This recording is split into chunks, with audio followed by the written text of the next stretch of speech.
Hello and welcome.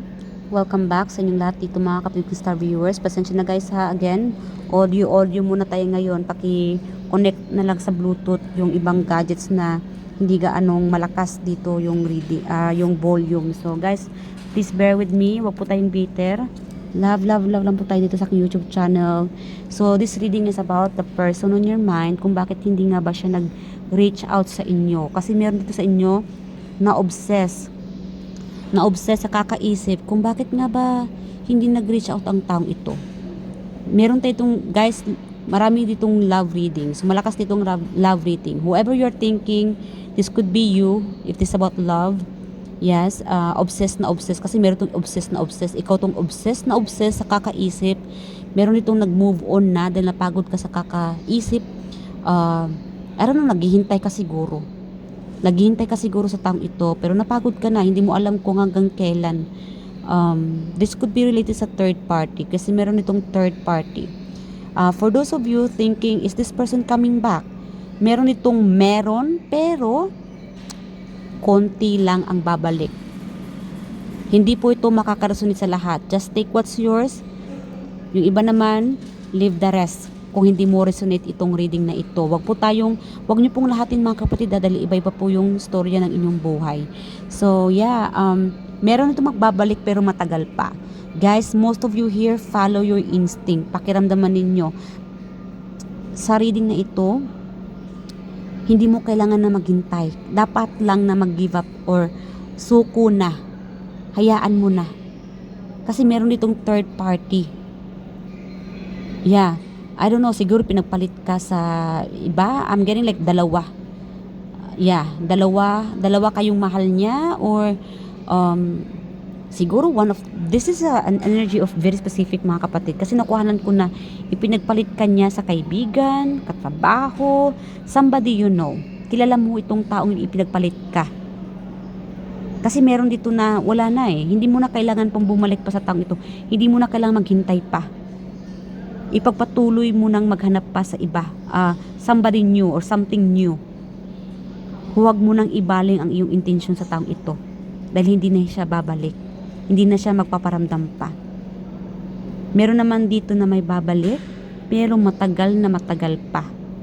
So yes, it's tama itong kutob mo. Move on ka na lang, ipagpatuloy ang iyong pag-move on, ipagpatuloy ang iyong pag-alis. Find your happiness. Find your true love.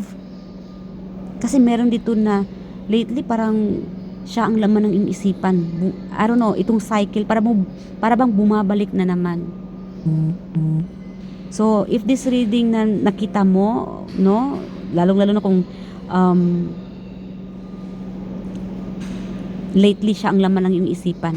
Walang communication kung bakit ba nag-stop siyang mangligaw, nag-stop siyang makipag-communicate sa iyo. The reason is nahumali siya sa iba.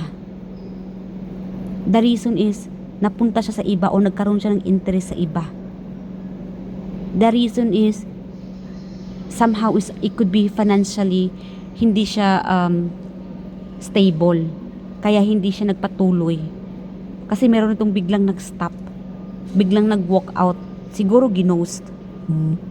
Either financially kulang, walang siguro insecure siya sa finances niya, or insecure siya sa looks niya. I don't know, something about like it could be sa support, hindi ka siguro niya kayang protektahan or mabigyan ng magandang buhay, kaya nag-walk out siya, that could be the reason kaya hindi na siya nag-reach out. Ito yung main reason talaga kapatid, kaya nag-walk out siya, dahil either a new person na naka-interest siya, or insecure sa wala siyang suportang maibibigay sa iyo. Hindi kanya kayang panagutan. Siguro high standard ka, or maganda ka masyado sa kanya. Something about like insecure siya dahil hindi niya kayang panagutan o panindigan. I don't know what is this all about. Kasi meron ito na is too good, it's too good to be true na magustuhan kanya or mag long last ang inyong relationship. Yeah. Meron naman dito kasi na totoong nagmamahalan. Like again, kinakain siya ng kanyang insecurity.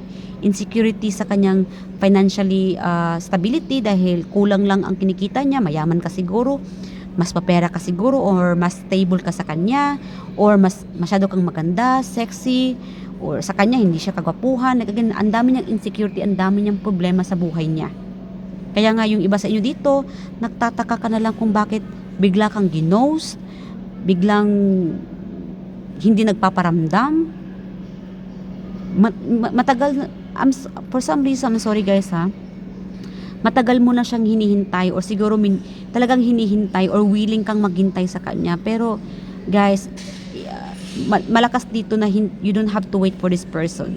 Keep moving forward. Kung may bago mang makilala, then go ahead.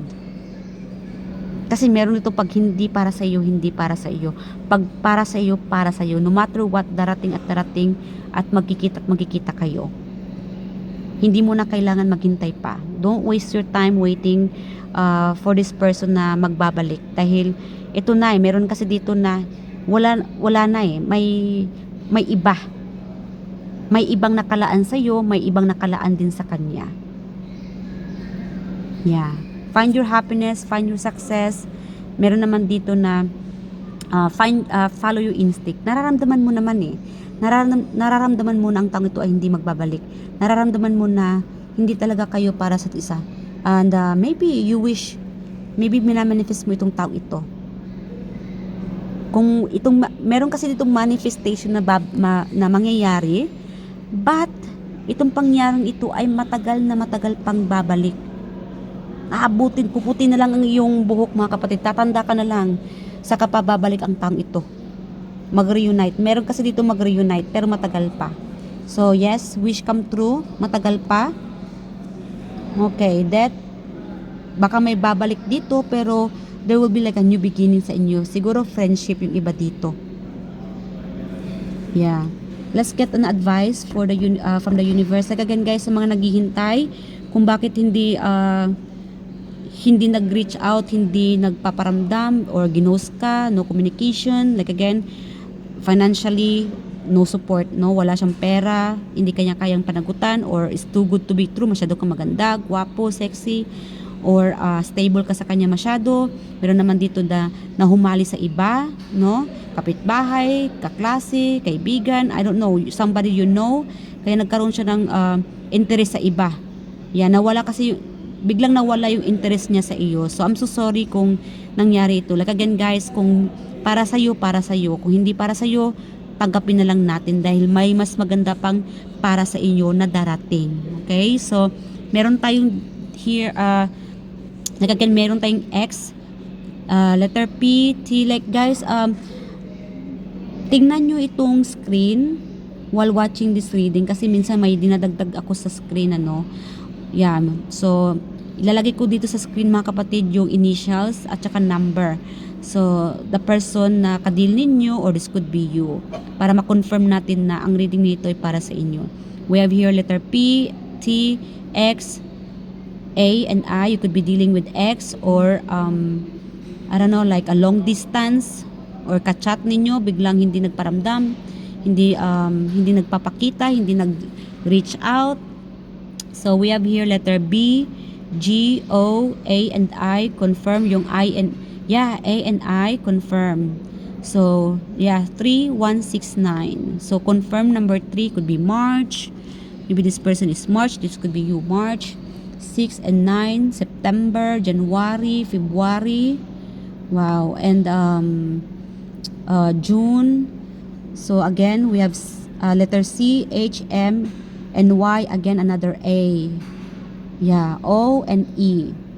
So check nyo lang guys sa screen. Ilalagay ko sa screen dito yung initials 4, 9, 5, and 8. So April, May, August, and September. This could be you or your person na ka-deal ninyo, hoping or thinking why this person hindi na nag-reach out, hindi nagpaparamdam, hindi nagpapakita.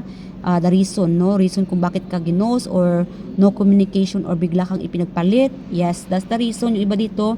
So I do hope resonate sa inyo ang reading na ito, guys. Kung hindi naman, pasensya na. Hoping sa next reading natin ay makaka-resonate ka.